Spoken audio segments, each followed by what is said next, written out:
5 minutes before. What? Excuse me? Why does Zach have hunger?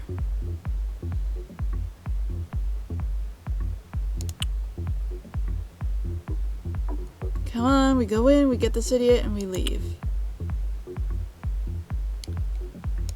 This is weird.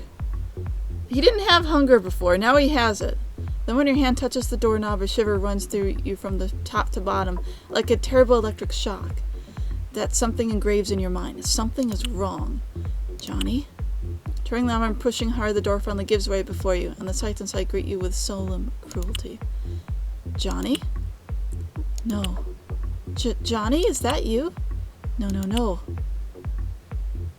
Tied to the ceiling fan, Johnny's lifeless body is hanging upside down, his jugular vein open, his blood dripping into several glasses placed carefully underneath, like a shot board.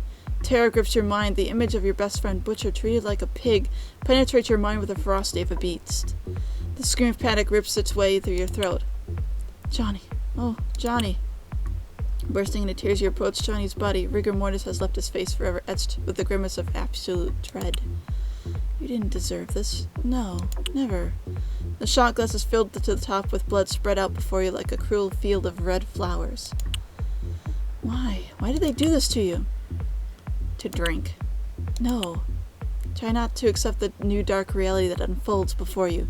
You embrace sorrow as a way of escape, and sobbing you push away thoughts of monsters preying in nightclubs and to drink your blood.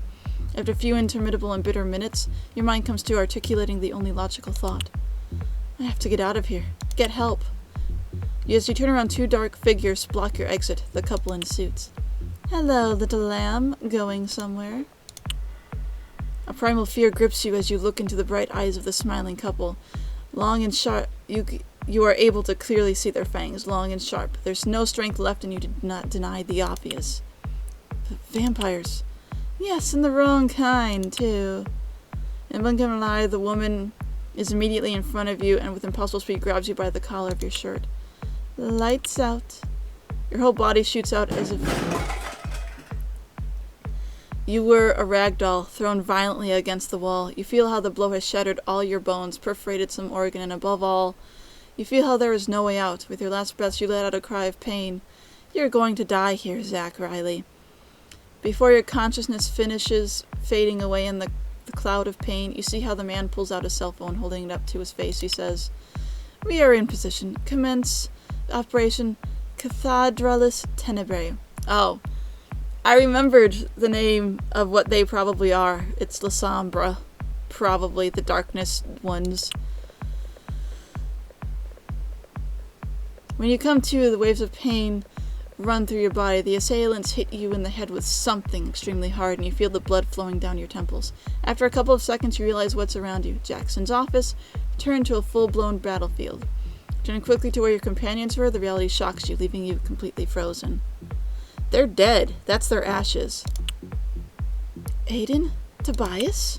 Slowly getting up, the whole world is spinning around you. The pain is indescribable, and you don't know that if you don't feed, you will die, just like everyone else around you.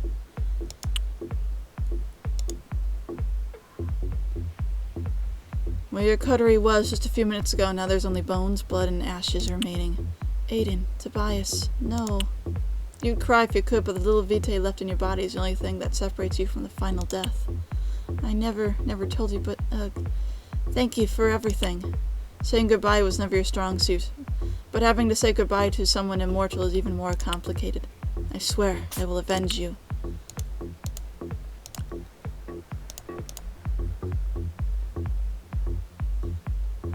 On the spot where Jackson's men stood, now are only a couple piles of bones and smoldering ashes. You were also their targets. Ugh, I only see two pyres. Where's Cunningham? When written in blood, a thunderous message stains the wall of the room. Run to your prince, little bird. Run, the shadows are back. The shadows? A horrible symbol tops off the end of the message, inverted ankh riddled with spikes. The Sabbat. Okay, yeah, the La Sombra and the Sabbat and, yeah, all that fun stuff. What's this? Completely closed, can't open it by force. What? What does the kitty want? Come here. Johnny's corpse still hangs from the ceiling, but he has been dead for so long that the blood scattered on the floor, pooled in various vessels, disgusts you to no end. As your weakened senses scan the room, you suddenly hear the faint beating of a dying heart, and following the sound, you locate its source. Zach Riley. Collapsed on the ground over a pool of blood lies Zach Riley, fighting against death, facing the odds. Feed. Zach. Feed. Feed. I'm so sorry. Reaching for the man's neck, you sink your fangs into his jugular and drink with relish. Slowly, the blood sliding down your throat begins to heal you. With each slow sip, you notice one less heartbeat.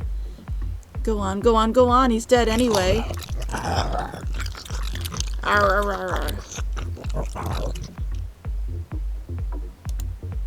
That was some funny sounds. But you stop. Your body asks for more, the beast craves more, and yet you stop. Riley. Dan, no, I don't want to die. And you don't want to see him die either. Something about this weak human has physical beauty. Not that his fashion sense, no, but something beyond that. Something you almost thought was lost in our society. A willingness to sacrifice. Floored with your regained strength, you bring your wrist to your mouth, biting down hard. Blood immediately gushes out abundantly. Drink. Quickly. With your slender wrist over his mouth, Zach slowly drinks the sweet vitae. Slowly at first, faster and faster, until it's enough. Giving a tug, you separate your arm from the man who still, drenched in sweat and blood, begins to heal, the effect of the vampiric blood coursing through his veins. You too? There is no time for explanations. The answer is yes and no. Come with me. When we get out of here, we can talk. Go with you? Yes, and quickly. Zach, now standing, seems to be assessing the regenerative effects of the blood coursing through his veins as he opens and closes his hands and feels his chest. Have you turned me into? No, I've only healed you, but now we have to leave. Now. I will follow you, Diane.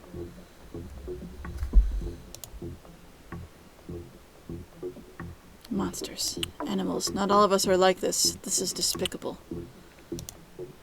Oh, God. I'm so sorry. Can't you do anything for him? I'm afraid not.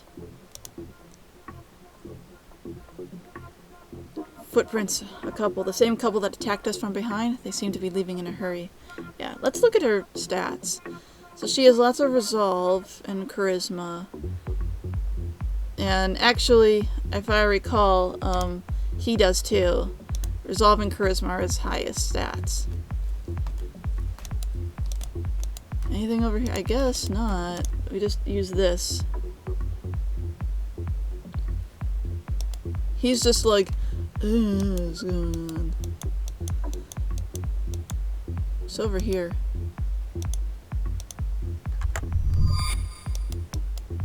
I don't think I can get in here. Okay.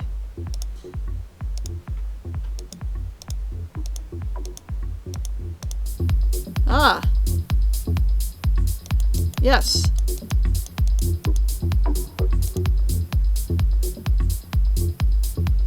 Before you lies the man who gutted the access to the VIP area. Around him, the same footprints that decorated the upper floor.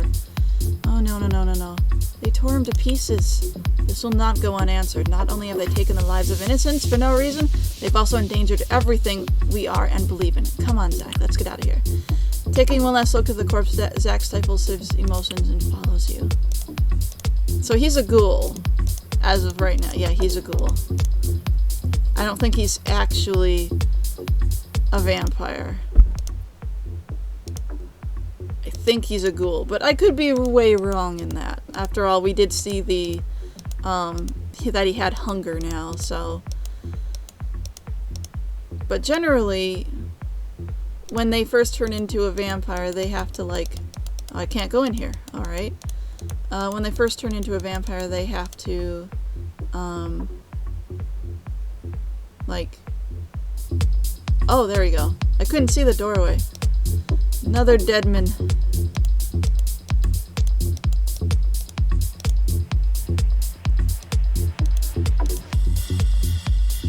Dead vampires. There's glasses in the middle of it. In the middle of the dance floor, you see a strange circle drawn in the ground. In its center, a pair of broken round glasses with red-tinted lenses. Tremere ritual. A portal of some kind apparently took several kindred along the way, as well as a few humans. Huh. Okay. Well, obviously that would be the vintage guy thing. When you finally set foot outside the Heartless, where the carnage took place, the cold rain greets you mercilessly. Diane, we have to get help. Call the police. Don't worry, they'll be around, but they're not going to help us as much as others. Others? Yeah, the other reason I think he's a ghoul and not a vampire is because Camarilla are very strict about who they allow to become vampires. If she were to turn someone without permission, she'd get killed and they would get killed. But because he's only a ghoul, that's basically allowed. I'm so sorry, Zach, I really am, but you're coming with me. Suddenly Zach's breathing becomes even more irregular. Okay, so he's breathing. Why are you sorry? Because your life as you knew it comes to an end tonight, and it's all my fault. But I would have died without your help, and now you wouldn't be involved in any of this. There are nights when I really wish I had nothing to do with any of this, but biting your lip, you stifle those useless feelings you've been clutching in your chest since you were human. We have to go back to my sire, Gabriel. He'll know what to do next. Your sire? Yes, the one who turned me. My father, if you want to hear it in closer terms. We have to go now. I'll follow you. Zach, really, this is going to be very hard to hear, but you can't go back to your old life. Do you understand me? No, I don't understand you, but I would follow you to death. You know it's not real. You know it's the effect of your Toreador vitae coursing through his veins. You know that when it wears off, he'll try to abandon you like so many others, and yet you can't help a painful smile. Cursed be the dreams and hopes. Cursed be all those who try to destroy them. Likewise, Aiden, Tobias. With one last thought, you approach Zach and place a kiss on his lips. You whisper in his ear. Let's go, love. And leaning on each other as they make their way towards the end of the night in search of Gabriel, Toreador, Primogen, and Diane's sire. And so it begins. Okay, that's that guy that was like Malkavian, and then there's Shadows, or maybe he's Lasombra, I don't know.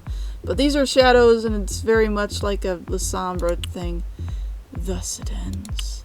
I think we were talking about very different things. Think? You don't think. You know. Maybe. Tell me, old friend, are they really so different? Oh, of course, the rook will fall, no doubt, but it is the pawn that will really show the quality of the game. Any chance that the pawn will find its true side? That's something he won't even be able to decide for himself. It's getting late. The sun will be up soon. Good luck, Abyss Walker. I'm sure we'll see you in the future, if not as allies. If not as allies, you won't see us coming, Hatter. Well, so that was interesting.